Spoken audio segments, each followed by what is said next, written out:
facing our fears, laughing through the chaos and drinking some beers. So here's to the laughs, the grunts and the cheers, all the awkward moments, and we're still here. Cause in the end we're just doing our thing. It's our crazy life, oh, one more thing. Oh, one more thing. Oh! Welcome to Oh and One More Thing, a podcast where two longtime friends try to figure out what the heck is going on with this crazy thing called middle age. It's a mix of stories of how we navigate our lives and maybe some questionable advice. Some days we're wise, other days we're just trying to remember where the heck we left our phone. So join us as we laugh, groan, and maybe even learn a little something about surviving in the second half of life. Oh, and one more thing.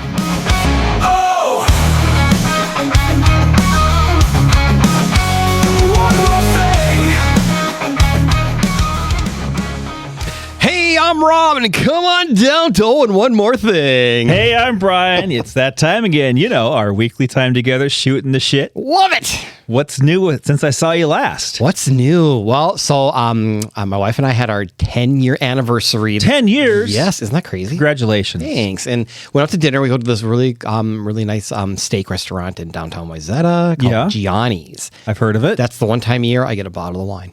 Yeah, really? It's the only time you drink wine? I'm not a big wine person, no. What did you get? We get a Sauvignon Blanc. Okay, Sauvignon Blanc, I get it. We found out from going to this restaurant for 10 years straight that New Zealand Sauvignon Blancs is my fave. That's your favorite? That is my favorite. They have good wines. Yeah. But I prefer red wines. Okay. Why? Because first of all, they're delicious. Well, no. And they have levels of flavor. Same to white wines. They have levels of flavor too. Sure. But you just like only Sauvignon Blanc. Sauvignon Blanc? Well, yeah, red wines, they taste like toenails. Okay, wait a minute. This brings up a couple of questions for me. Okay. First of all, when have you ever had toenails in your mouth? Well, that's kind of a personal question. It certainly is, because that's gross. Okay. I don't know how you'd know that. Well, it is, anyway. But no, red wine I think is the best. Okay. And I prefer Pinot Noir. Okay. But I do like a good Merlot, a Syrah. Okay. I can't say it right. Sure. But anyway, I prefer red wine. Yeah, see, I don't like red, because it's warm. That's where the flavors are. Yeah, but it just, no. And is it dry? Is that why I don't like it? Is that what I'm going for? Well, there are dry wines, and that's based on the tannins in the wine, and it makes your tongue feel a little dry, in the back of your throat feel a little dry. Maybe it's the tannin thing. Yes, that's the probably tannins. it. So you get a lesser tannined red wine, and I think you might like it more. Gotcha. Because I think a Sauvignon Blanc has less tannins in it, and it's a little bit sweeter. Okay. I like it a little sweeter. I don't want to go too much sweeter than that, though. I think that would be too much. Right. Yeah. Okay. Yeah, so that's kind of. We should do some wine tasting. We should. That would be fun. Then we could see what you really like, and then test your palate, see if you like them. Sure. And when you wine taste, you do the swirl, the sniff. You get to bring the aroma in through your nose first before you taste it. Sure. And then when you actually put it in your mouth, you're supposed to suck a little air in with it, because it releases the flavors. Oh, okay. Before you swallow. Sounds like a lot of work. No, it allows you to then judge the flavors of the wine, and you can then determine which ones you like better or not. Okay, so we need to find like a wine Costco that does a whole bunch of things on a Saturday. Yeah, actually, a Total Wine. They do the wine tastings at Total Wine. Yeah. Ooh, all right. So next Saturday, instead of going to Costco, we're going to Total Wine. Well, if they have a class, yeah. They have no class. Or we could just plan a party. We could. And have a wine tasting party. We totally could. That'd be awesome. I like that too. Yeah. When we do go shopping with my wife and I, and she always asks me, why do I whisper in the grocery store? Okay. Why? Well, I told her I'm trying to avoid the Price is Right. The Price is Right. So that's like a little dig on our show today. It is. So today we're diving into the world of game shows, where trivia meets tension and someone always walks away with a toaster or $1 million. You know it. Yep. So game shows is that perfect mix of trivia, tension, and totally unnecessary flashing lights. Right. But what's really wild is just how old game shows actually are. And I didn't know any of this until we started to dig into it a little bit. Really? Yeah. Did you know these didn't start on TV? Yes, I did know there was radio game shows. No, I didn't know that. But yeah, like over a century ago. Oh, wow. Yeah. So back in the 1920s, there was no TV. There was no internet. Not even a solid snack lineup yet. I get it. We just did a snack show. Right? Just radio, jazz, and spelling bees. Can you believe they had first game shows? They were spelling bees? I know, right? How strange is that? But then again, it was very different back then. Right. So early radio stations figured out that people loved competition. So they'd hold spelling contests, quiz segments, and even audience participation shows. It wasn't about big prizes back then. It was about the thrill in being part of something live. Oh, I get that. Yeah, the live audience is the best part. Right. Yeah. The Brooklyn Eagle quiz show in 1923 is considered a very early predecessor to the game show, airing on radio as a daily quiz show. Oh, that's cool. Yeah. Though the term game show wasn't really in use yet, this radio program featured listeners mailing in questions for a prize, laying the groundwork for future interactive programs. Oh, that's awesome. Yeah. One of the first real standouts was NBC's Vox Pop. Vox Pop? Yeah, Vox Pop in 1935. Okay. They'd literally go out into the streets, grab a random person, and ask them questions for prizes. It was casual, unpredictable, and the audience loved it. Right, unless some weird guy with a microphone in the 30s walks up to you and says, "Here." I think that's a talk show today, isn't it? Right, totally is. Late night, they went outside and talked to people. Yeah. Didn't Jay Leno do that, the man on the street thing? Yeah. That was his shtick, right? Yeah. Yeah. So by the late 30s, these shows were all over radio. And then, here's a fun fact. The very first television game show debuted on the BBC in 1938. And it was What was it? a spelling bee. Oh, there you go. Right, spelling again. So clearly that was the peak of entertainment back then. Yeah, right. Spelling. I would be terrible at a spelling. Dude, I bee. suck at that. I mean, thank God for spell check. I know, right? It tells you with a little underline that you spelt it wrong. Tells you how- And sometimes it corrects it itself for me. I'm like, thank you. That's just a visual for how bad you really are. Right. All it is. Yeah. This was cutting edge stuff, though. TV was brand new, and people were amazed just to see contestants on a screen instead of imagining them on the radio. Right, and that's the start of us losing our imagination. Absolutely. Once television took off after World War II, it was considered the golden age of game shows from 1940 to 1950. Ah, gotcha. And they took a major leap forward at that point. American TV officially launched commercially in 1941, and suddenly quiz shows were everywhere. Right, and the 1950s were what you'd call the golden age of game shows. So this is when the stakes got higher, literally. You had big money programs like the $64,000 question. That's a lot of money. And 21 that offered life-changing prizes. And audiences were hooked. I mean, these shows brought regular people into the spotlight, teachers, housewives, businessmen, and turned them into national celebrities overnight. It was kind of the original reality TV in a way. Yeah. And don't forget the panel shows like What's My Line? And I've Got a Secret. Oh, God, those are the best. Did you ever watch those? Yes. I still watch like the reruns now on over the air. Yeah, they're black and white. Yeah. It's, oh God, they're so fun to watch. They were more about the charm and humor. Yeah. Celebrity panelists trying to guess ordinary people's jobs or secrets. It was a witty, classy, and way less stressful than watching someone sweat over a $64,000 question. Yeah, so one of the most famous celebrity panel shows was Match Game. Oh, yeah. Yeah, I mean, I know we're talking about the 40s and 50s, but oh my God, like you never watched that show for the contestants. It was all about the celebrities. It was the celebrities and how much fun they were having. Oh my God, it was great. And what's really funny is, I don't know if you really pay attention, the early, I think it was 73, 74, the early ones, it was kind of blah. But then when they got into Match Game 76, Match Game 77, yeah, there's lots of booze involved. They were drinking for sure. They were drinking a lot. It's on TV today with Celebrity Match Game. Yeah. And from new panelists on there. Right. And they're funny. Oh, they are funny, but nothing tops the old 70s. Oh my gosh, they were so funny. Right. Hilarious. All right. So as you get into the 50s and 60s, lots of scandals. Yeah. So not everything was as innocent as it looked. So by the late 50s, cracks started showing, the so-called quiz show scandals. Yeah, it turns out some of those hugely successful quiz shows were rigged. Shocker. What? Yeah, right? Producers were feeding answers to contestants to boost drama and ratings. Viewers thought they were watching genuine competition, but it was basically scripted. Yeah, and when it all came out, it was a national scandal. I mean, people felt betrayed. I mean, even Congress got involved. And in 1960, they passed an amendment to the Communications Act in 1934, officially making it illegal to fix quiz show outcomes or deceive viewers. No, really, I did not know that. That's kind of crazy. There was there was a movie, was it 21? I think that was actually Was it the movie 21? I think it was just the movie 21, Yeah. all about the 21 scandal. And yeah, it went deep. I mean, they were feeding this guy everything, and everybody thought he was just the smartest guy in the world, and he honestly didn't know jack. That's crazy. Right? That pretty much killed the big money era overnight. Sponsors pulled out, networks panicked, and suddenly quiz shows got a reputation problem. Yep, and after that, the genre had to reinvent itself. I mean, most shows moved from primetime TV to daytime TV. where they became a little lighter and family friendly. Stuff like The Price is Right and Let's Make a Deal. Lower stakes, but way more fun. Oh, yeah.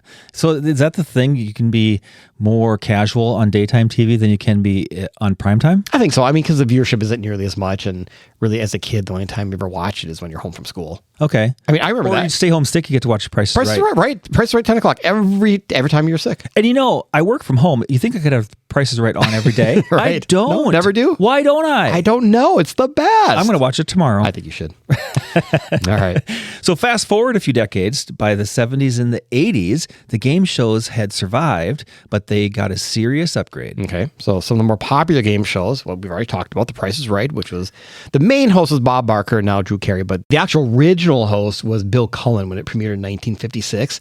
And if you ever see those old black and white episodes, it's not the same Price is Right. It's not the same? It was just lame. It wasn't fun. And then they kind of revamped it in the early 70s. And that's when Bob Barker came, and that's the Price is Right we know now. And that's when the glitz came and the fun Right. and the lights and Right. the big wheel to spin. And Right. it was good. Yeah, they kind of brought it all back. Yeah. Yeah. So speaking of wheels, The Wheel of Fortune. Right? Hosted Who by does- Pat Sajak. who doesn't know Wheel? Everybody knows Wheel. I know. But of course now Ryan Seacrest is with Vanna White. Yeah, and I think he's doing a pretty good job. He started off rocky. So he started off tough, but I mean, Pat Yeah. Sajak did it for freaking 90 years, it seems. Right. Like. Those are tough shoes to fill. Yeah, they are. Yeah. But we watch Wheel of Fortune now all the time. All the time. Yeah. Wheel Of Fortune.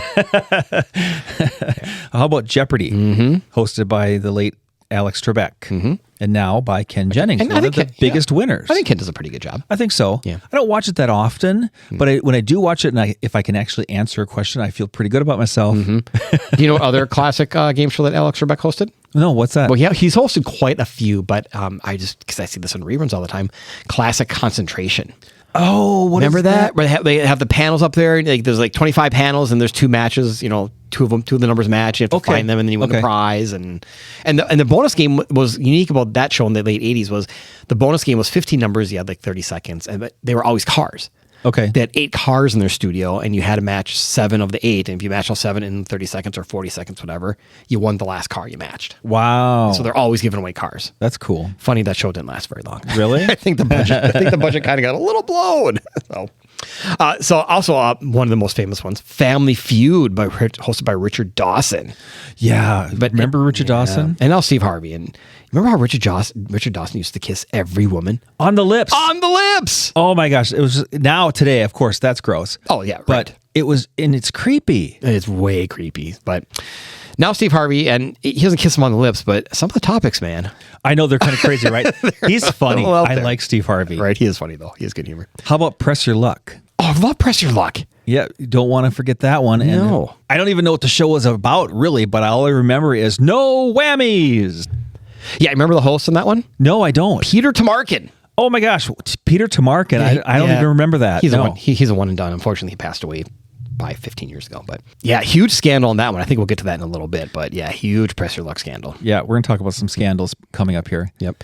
Of course, we already mentioned Match Game, hosted by Gene Rayburn. Right. That was pretty fun. Yep. I remember Hollywood Squares. I loved Hollywood Oh, that Squares. was awesome. Hosted by Peter Marshall. Yeah, he was original, I believe. Yeah, he was. Yep. Yep. Yep. And this is one of my favorites. Okay. The Newlywed Game, Love the Newlywed Game. hosted by Bob Eubanks. Yes. Oh, it was great. We used to watch that, as a family, we'd Right. watch the Newlywed Game. And then at one of our dinner club parties we played the Newlywed Game. Oh, get out. And we played it with all of our couples. It was hilarious funny. trying to get people to match their answers. Yeah. It was great. It was a Oh, that's really good funny. time. In high school, we did like a theater thing every year, and I was the host for the new Newlywed Game.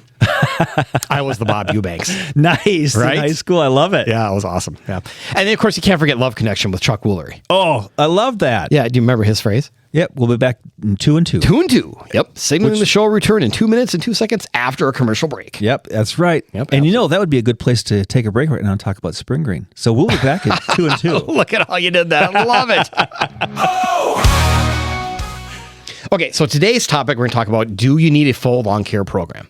I do need a full lawn care program. Yes, you do, and that's all you need to know. No, I'm totally kidding. I'm totally kidding. Because I think I just answered my own question There right there. you go, right?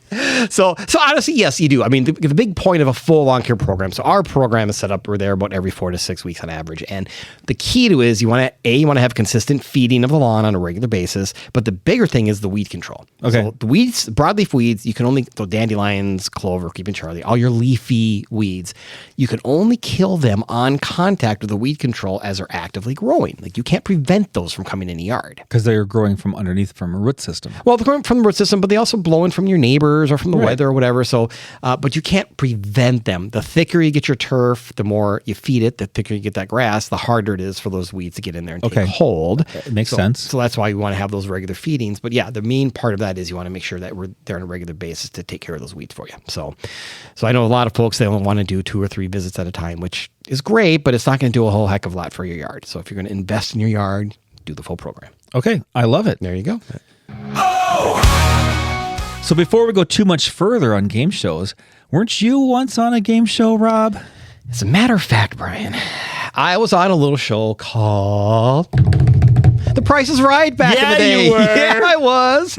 It aired, we taped it in October of 96. It aired as the first show of 1997. So January 2nd, actually, it aired. So I do still have a copy of it. Yes, I've seen it. You've seen it. I love it. I will find a way to get it up on our website and put a link to it. So those that want to see me look like a fool 30 years ago.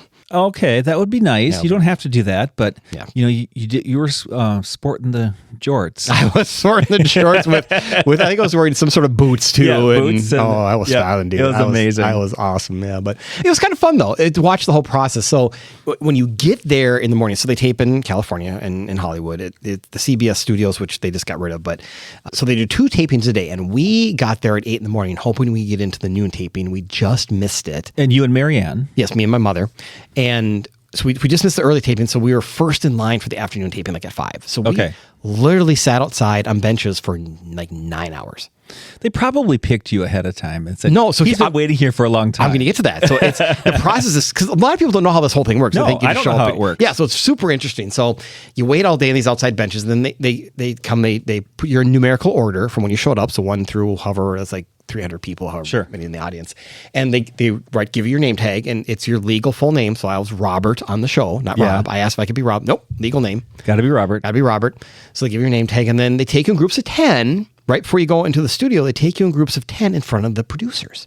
Oh, And they this is literally where you have to be charismatic and fun. Right. So they literally talk to every single person in that audience. Oh, and it's a wow. really quick, hi, who are you, where you're from, sort of thing. So I think we were, 25, 30 in line. So we watched a couple groups go in front of us, right? Okay. And everybody's like, hey, who are you? Where are you from? Hi, I'm Brian. I'm from Waconia, Minnesota. Oh, hey, Brian, how you doing? And it's seriously, that was everybody, First right? of all, I don't sound like that. Well, okay, yes, you do. So they give it to me and my mom, and they go, so hi, who are you? Where are you from? And I'm, hey, I'm Rob. I'm from Minnesota. I'm so excited to be out here in California, here with my mom, put my big arm around her. I can't wait to be in a game show, blah, blah, blah. I'm just jumping up and down, just making a fool of myself. And that's when the producer turned around, pointed to the person behind him, pointed, and came back and smiled at me. He said, great, good to meet you, Rob. Really? So Yep. did you have an idea then? So I had an idea. So then, you kind of stand in line a little more. They file you in, and you go sit down and sit in the audience, and the show starts. And they tape it as an hour-long show. Like they put in the commercial breaks live during the show. Really? Oh, that's interesting. They just bring the house lights down, and through most of the breaks, Bob Barker would come out. He'd do a little question and answer period sort of thing. But before the show starts, when the show starts, everybody's clapping and screaming. Everybody's, hey. And you can't really hear the announcer as he's calling names in the first part of the show because it's so noisy. So they put names on cards up in front on the stage. Okay. Right? So he says the name, but they show the card. And I think I was the third one called. Really? Yeah. So I see my name like, oh my God. And you got to watch the video. You see me look like a fool, but got up there. So so you get up there, get on stage. And I think I got on the second game I got up So there. you sat in contestants row. Sat in contestants row. Yep. Watched the first one. Then on the second one, I got up there in the second one, won the bid, outbid a guy by $1. That's awesome. Kind of a douchey move, but I don't care. You won. Who Yep. cares? And I played 10 chances. Okay. You know what game that is? No, I don't know what so that there's is. 3 prizes. It starts out really cheap. Mine was a little hibachi grill. Okay. And then there was a wooden dollhouse.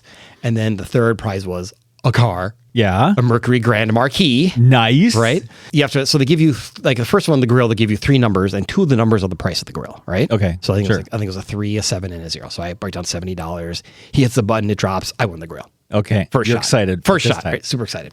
Second one comes up, some dollhouse, and there's like a 4, a 5, a 7, and a 0. So I do 750, hits it, boom, win that. Yeah. So I won the first 2 prizes on the first 2. So it gives me 8 more chances to win the car, right? Yeah. Okay. So mind you, at the time, I'm 25 years old. Mercury Grand Marquis. No clue. I have no clue about this car. I mean, I know it's an old grandpa car. That's all I know. Yeah. I know nothing about it. I don't know the price. I don't know anything. So as you're on the stage, they have 3 big rolling cameras. You can't see the audience. Oh, so all you're seeing is these cameras All I see is these moving cameras, around. right? I mean, I'm trying to duck and weave and bob to see my mom to say, give me some freaking advice, Yeah. Mom. Like, I have no idea. So I went through that, and I think on my 6th guess for the car, which is actually the 8th out of the whole thing, but on the 6th guess, I finally got it, and I won the car. That's awesome. Yeah. Then you go back, you sit down for a while, then you come up halfway through the show, you do the whole wheel thing, right? Yep. So I go up and I do the wheel, and I was the last one to go because I won the most in the first half of the show. You win the most. You're the last one to spin the wheel. The poor guy that was next to me, he spun a 90, like right off the bat. He got 90 cents. Okay. You know, you got to get $1. You got to get $1. So I think the first one, it was 50 cents. I spun 50, so you got to spin again. And that puppy landed on 45 cents. No, 95 that's amazing. cents, right? 95 cents. You went into the showcase. So I went in the showcase. So go sit down again, go through the second half of the show. And I go up the showcase. And I was there. I can remember Colette, I think was her name, from Texas. Colleen, Texas. I remember that to this day. Colleen, Texas. And so I won the most. So I got to bid or pass on the first one. Okay. The first one was like a fireplace and a camper. And like, I'm 25. What the hell am I going to do with a camper? So I pass on it. The second one was... Well, it's always known the second showcase is better. Oh, second is always better. It's always better. Duh. But what's funny, so I was working retail at the time, and the first thing that comes up is this huge 53-inch screen TV. Yeah. I know exactly how much that is. And then with the TV is a satellite DirecTV, literally just came out. I know exactly how much that is. Because you had it at your store. So I knew exactly what the retail was on these things, right? So I'm doing my head, okay, math. And then it was like a bedroom set and a whole bunch of stuff, which I kind of had a guess on. But so I gave my bid. I was like $9,500 or whatever. I thought it was pretty darn good, and the audience is like, ooh. So I'm thinking, no. oh crap, You're did I gonna screw lose. that up? Well, the other one, she way underbid or overbid on it. She was way the heck off. I was within like $1,900. Really? So I won. So You're amazing. Yeah, it you was won fun. the showcase showdown. And what's funny is you watch a show, you watch the end. So you're outside in this line for 9 hours, right? Yeah. So you get to know the people around you, you make friends. And we all made a pact, the 5 of us, my mom and these 3 other people, said, if any of us get on stage at the end, we're bringing all of us up. Okay, and you did. So you watch the show, and these 3 random people come up on stage with me. I couldn't tell you their names this day. I don't know who they are. Never seen them again since. These 3 randos are up there with me on stage. So That's awesome. yeah, but it was a blast. So did you still have your winnings, your gifts? Have a couple of them. Sold the car right away. So everything you win, I won. What was it, about 36,000? I think was the grand total. Okay. $36,000 including the car and everything. So they delivered the car to to a car dealer of your choice. Sure. So I picked one near my house and went there. Literally went to the dealer, sat in the car, turned around, said, "Okay, you want to buy it?" Yeah. So I sold it back to the dealer. So I think the car was like 27,000. I think I got 16 grand for it, which is basically their invoice price, more or less, right? Sure. But I used that to pay for the taxes because you have to claim it as income on your taxes. Yeah. So 36 grand, about 25% of that's about 9 grand. So I had to pay straight out 9 grand in sales tax To get the basically. prizes. To get the prizes. So I had to claim it as income. So I took the cash from that, paid for the sales taxes, and then kept the rest of the cash. That's awesome. Yeah, so I still have the bedroom set. We use that for furniture every day. Yep. And in our kitchen, we still have the baker's rack, which I wanted to get up on stage. So you see that every time you're here. I do see it. Yeah. Yay, good for Rob. So yeah, that was fun. No, That's awesome. totally do that again. Can I have your autograph? Maybe. But in the late 90s came the big reveal game shows. In 1998, the UK aired Who Wants to Be a Millionaire? And it was like lightning in a bottle. God, 98. I didn't realize it was that old. I know, right? Yeah. This is the suspense, the music, the lifelines. It changed everything in the world of game shows. Yeah, I remember it came to the U.S. in 99, though. It was hosted by Regis Philbin. That's right. Yep, absolutely blew up. It revealed the big money format, the $1 million prizes, the dramatic lighting, and that famous question, is that your final answer? That's right. And it was always on primetime at night. Yeah, I mean, at one point, I think it was on like 5 nights a week. It was a huge, yeah, you big couldn't get deal. enough of it. But that success opened the door for a new wave of game shows like Deal or No Deal or 1 versus 100, even reality hybrids like Survivor and The Weakest Link. Suddenly, the line between game shows and reality TV got really blurry. Yeah, and even today, game shows continue to evolve from trivia apps like HQ Trivia to social media-driven formats. The basic formula hasn't changed much. You test your luck, you test your brain, and really hope the buzzer doesn't beat you to it. Plus, what we haven't really talked about yet are all the game show scandals. Oh my gosh, there were a ton of them. There were a lot of scandals.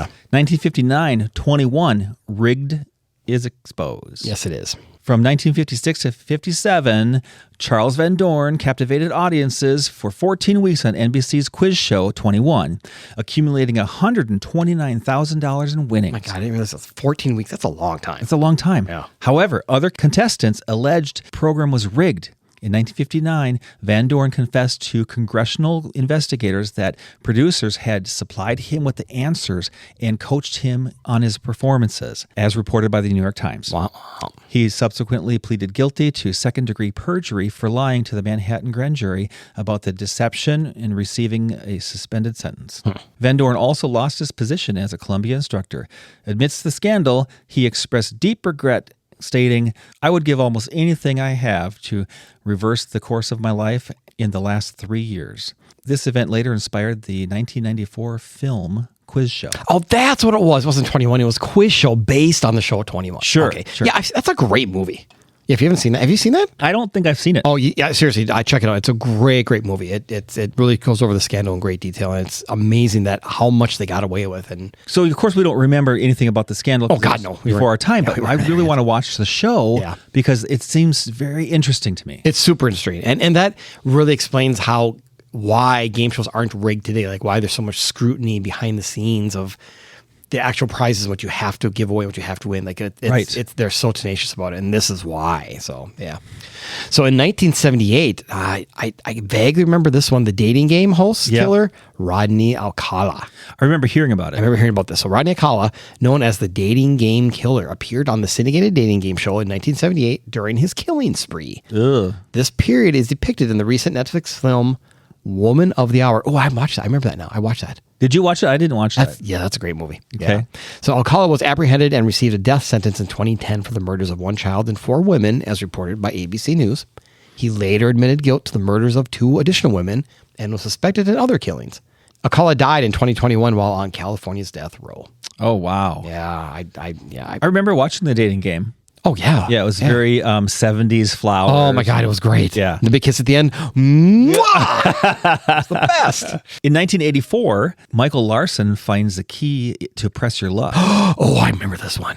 Yep. Yeah. Michael Larson appeared on Press Your Luck, where he won $110,000, a boat, and vacations to the Bahamas and Hawaii. Okay, and for those that don't, like, never watch a show or don't get it, like, you'd be lucky to win like $5-10 grand on that show. I mean, this was massive. 10,000? Yeah. Huge. His secret, he memorized 5 hidden patterns that governed the game's board seemingly random cursor. Yeah, it wasn't random at all. I No, mean, it was planned, a definite but- pattern. And back then they weren't very much into that yet. So Despite his ingenious strategy, CBS initially resisted paying Larson.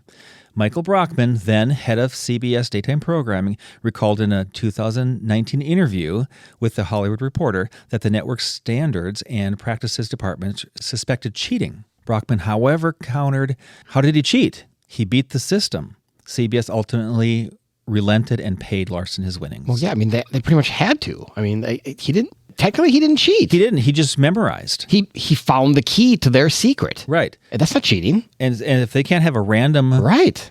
That's on them. process, well, Yeah. that's their fault. Yep. Following the incident, Press Your Luck producers reprogrammed the game board to include 32 patterns.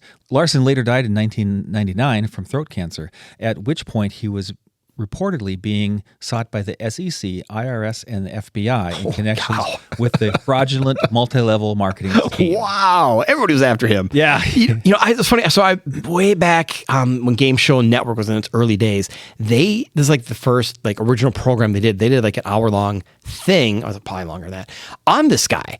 And they went back and grabbed all the actual footage from the show. It's like CBS only aired the show once, and it was a 2-day show. Okay. Because it was that long. It took them 2 days That to get long through this to go guy. through- sure. They aired it once, and they never aired it again because they didn't want to. This shows their secrets. Yeah, well, they didn't want to be embarrassed by this Right. guy, that he figured out the hook, right? Right. So Game Show Network did this whole thing on it, and it was just phenomenal to watch the original footage. And they showed a bunch of like behind the scenes unaired footage too about what was happening. And so the pattern is a very simple pattern. It's like, I think by the 8th light, they always start at the same point, and by the 8th light, that's when they hit the grand prize, like win 5,000 and then another spin. Sure. So that's why he kept going and going and going and going, Because he figured that out. because he always got an additional spin. Yeah. So he never lost his turns. I think it took him a couple times to quite get the buzzer down right to stop it. Yeah. But once he did, that puppy was on a roll, and he just kept nailing it, and they're just like, keep going. I mean, it's nothing you can do, right? Wow, that's crazy. And there was a movie about it too. I think it was on like Peacock or something a few years ago, which is really good. But yeah, the original footage was just amazing to watch this guy. So, yep.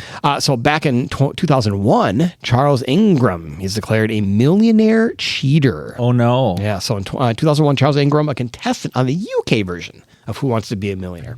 His wife, Diana Ingram, a fellow contestant, Teshwin Widdock, were found guilty of procuring the execution of a valuable security by deception. What does that mean? That's a lot of words. The accusation stemmed from allegations that Diana and Widdock used coughs during filming to signal the correct answers to Charles. No, really? Right? From the audience, they're coughing? Right, from their coughing. So as a result, the Ingram's $1 million prize was revoked. They both received 18-month suspended prison sentences, $15,000 in fines, and were ordered to pay $10,000 in costs, according to the BBC News. The story of this scandal was later adapted in the 2020 TV miniseries Quiz.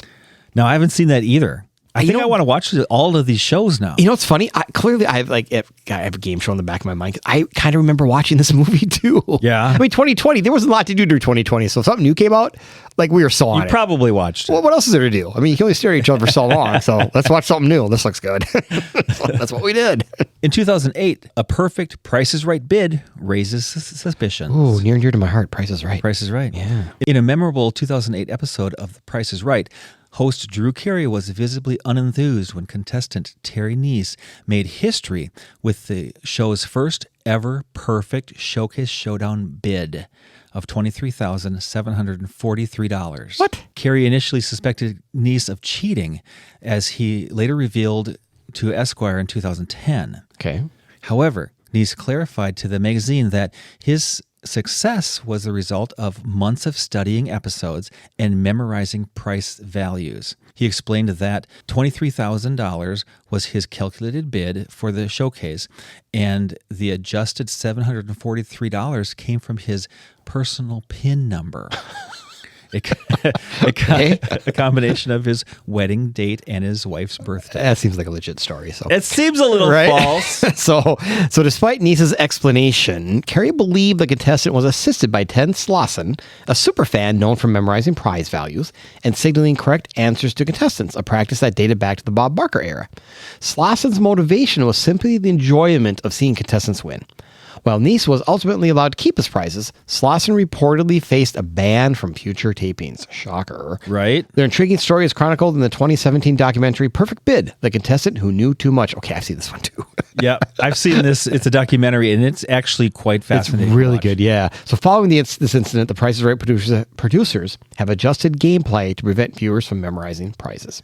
So, you know, it's funny though, because you're right. I remember watching the show, and you're right. This guy, like, he had this huge spreadsheet of, like, every season, they had the same prizes. same prizes. And the prices stayed the same for the entire year. Right. So you could memorize them. Oh, totally could. And kind of back to my story is, okay, I didn't know the exact retail price of the prizes I was bidding on in that Showcase Showdown. But you were lucky to actually know two of the prices. I had a really good working knowledge of what the actual, Right. like, what the manufacturer suggested retail price was. Because you worked in retail. I worked in retail. Yeah. And I knew those two items. I knew the satellite dish, I knew the TV, and I knew, I mean, I was dead on, but And- I mean, in my head, like, I had a really good ballpark. Had your store had bedroom furniture, Yeah, you would have right. gotten that too. Probably, right. Right. So yeah, I mean, it's crazy that something like this is called a scandal. It's like, no, man, it's people working the system. Right. Just learning the system. Right. Yeah. Yeah. Wow. And those are only a few of the scandals, but beyond the scandals, it's crazy to think that a genre born from 1920s radio spelling bees is still thriving today. Right? That's crazy. Yeah. It's proof that competition, laughter, and the dream of winning something, really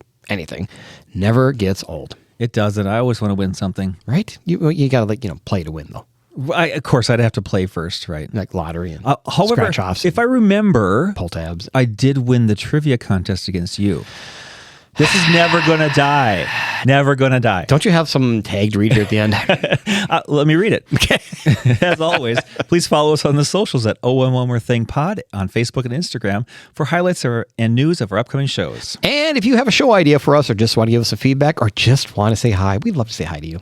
Send us an email to ohandonemorethingpod@gmail.com. Love to hear from you. Plus, I think we've got merchandise, T-shirts and caps. We'd love to give you one. Please send us an email. Yeah, everybody's wearing them. Oh, and one more thing.